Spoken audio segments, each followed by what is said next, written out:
धन्यवाद भैया। आज का जो विषय है वो है भारत और चीन के मध्य सीमा विवाद, border dispute between India and China. तो भारत का अगर सीमा देखें तो दो प्रकार की सीमा लगती हैं। एक जलीय सीमा यानी वाटर बॉर्डर और दूसरा ज़मीनी सीमा लैंड बॉर्डर। जो जलीय सीमा है वो श्रीलंका के साथ में लगता है, मालदीव के साथ में लगता है और असली सीमा लगती है बांग्लादेश, म्यांमार, भूटान, नेपाल, चीन, पाकिस्तान के साथ में। और पाकिस्तान और बांग्लादेश दो ऐसे देश हैं जहाँ पे जलीय सीमा और स्थलीय सीमा दोनों साझा होती हैं। भारत की जो सबसे लंबी सीमा रेखा है वो बांग्लादेश के साथ में है, करीब करीब 4096 किलोमीटर के आसपास। उसके बाद द्वितीय स्थान आता है चाइना का ही। और चाइना के बॉर्डर को देखा जाए तो 3 पार्ट्स में हम बाँट सकते हैं। एक पश्चिमी सीमा, एक मध्य सीमा, एक पूर्वी सीमा। पश्चिमी सीमा में आता है जो लद्दाख वाला एरिया है। मध्य सीमा में आता है पश्चिमी में हम हिमाचल प्रदेश, उत्तराखंड की सीमा को भी रख सकते हैं। मध्य सीमा में सिक्किम का बॉर्डर आता है और पूर्वी सीमा में पूरा अरुणाचल प्रदेश का बॉर्डर आता है। और भारत चीन का जो बॉर्डर लाइन है वो लगभग, मैं आंकड़ा सही से ध्यान नहीं आ रहा मुझे, लंबा है वो भी, द्वितीय स्थान पर तो वही है। अब बॉर्डर डिस्प्यूट कहाँ है उसको अगर चिन्हित करें तो पश्चिमी बॉर्डर एरिया में देखें तो जो LAC बना हुआ है, लाइन ऑफ एक्चुअल कंट्रोल, तो भारत मानता है कि जिसको अक्साई चीन का प्रदेश कहा जाता है, तो भारत का मानना है कि अक्साई चीन पूरा का पूरा वो भारत का हिस्सा है और चीन का मानना है नहीं, ये तो हमारा हिस्सा है। तो वो ऐतिहासिक उसके पीछे कुछ है, कुछ संधियाँ हुई हैं जिसके कारण से ब्रिटिश जो इंडिया था उस समय के जो गवर्नर जनरल हुआ करते थे वो अक्साई चीन का प्रदेश चीन को दे दिए थे किसी समझौते के तहत। और हिमाचल प्रदेश में तो वैसे कोई बॉर्डर डिस्प्यूट है नहीं, लेकिन उत्तराखंड में एक कोई चरागाह है, छोटा सा एरिया है, तो वहाँ पर बॉर्डर डिस्प्यूट देखा जा सकता है। सिक्किम में बॉर्डर डिस्प्यूट रहा नहीं है। 1974-75 में कॉन्स्टिट्यूशन में अमेंडमेंट करके सिक्किम को भारत का एक राज्य बना लिया गया था।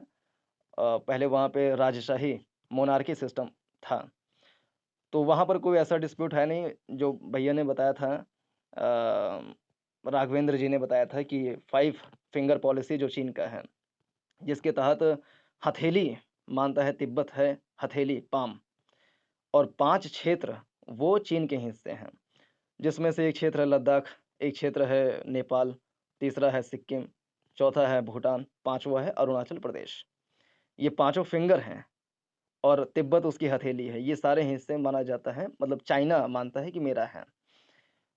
तो उसके तहत सिक्किम को भी मानता है, लेकिन फिलहाल अगर देखा जाए तो उस पे उतना ज़्यादा दावा नहीं करता है। जो ज़्यादा डिस्प्यूट देखा जाता है वो अरुणाचल की सीमा के पास में देखा जाता है। वहाँ पे करीब-करीब 90,000 किलोमीटर स्क्वायर का एरिया है जिसको वो एक्वायर कर लिया था 1962 में। लेकिन बाद में उसको छोड़ना पड़ा था। अ, तो ये कुछ ऐतिहासिक परिप्रेक्ष्य हैं। अगर और हम इतिहास में जाकर देखें तो 1949 में चाइना, रिपब्लिक ऑफ चाइना का गठन हुआ था। उसके 2 साल पहले भारत स्वतंत्र हुआ था अंग्रेज़ों से। 1959 में चाइना ने आक्रमण कर दिया था तिब्बत के ऊपर। तो तिब्बत के जो दलाई लामा थे, वो भारत में शरण लिए थे, जो हिमाचल प्रदेश में धर्मशाला नामक स्थान है। तो वहाँ पे आज भी बहुतायत में तिब्बती शरणार्थी पाए जाते हैं।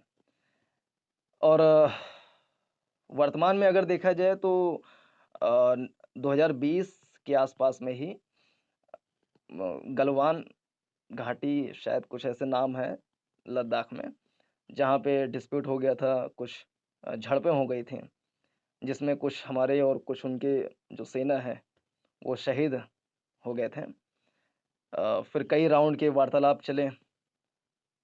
तो बॉर्डर डिस्प्यूट तो है, लेकिन जैसे कुछ लोग कहते हैं कि चाइना को बॉयकॉट करो या चाइना के प्रोडक्ट को बॉयकॉट करो, तो ये समाधान नहीं लगता है, क्योंकि अ, इंडिया जो है वो बहुत बड़ा इंपोर्टर है from China, electrical electronics goods का।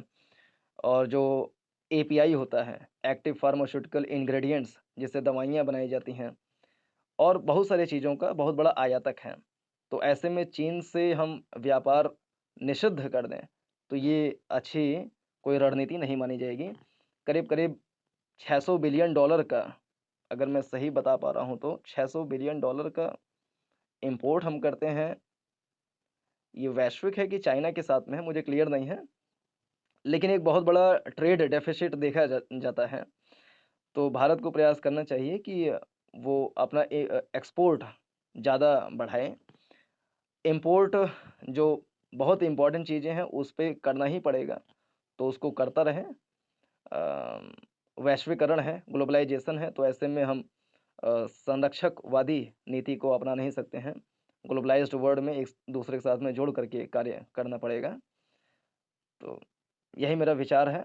बॉर्डर डिस्प्यूट में वो जो विदेश मंत्रालय है, रक्षा मंत्रालय है, वो सारे लोग काम कर रहे हैं। हमारे माननीय एस जयशंकर जी बहुत ही योग्य, कुशल नेता हैं, जो कि अच्छे-अच्छे अपने स्टेटमेंट देने के लिए विख्यात हैं।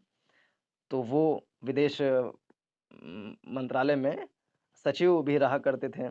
सीनियर आईएएस अफ़सर भी रहे थे। तो ऐसे में उनको इस बात का इल्म है कि कहाँ पर क्या बोलना चाहिए और भारत के पक्ष को कैसे रखा जा सकता है। तो और भी कई सारी बातें हैं, लेकिन मेंबर्स ज़्यादा हैं, तो उनको भी कहने का अवसर मिले, तो मैं यहीं पर विराम करना चाहूँगा। धन्यवाद।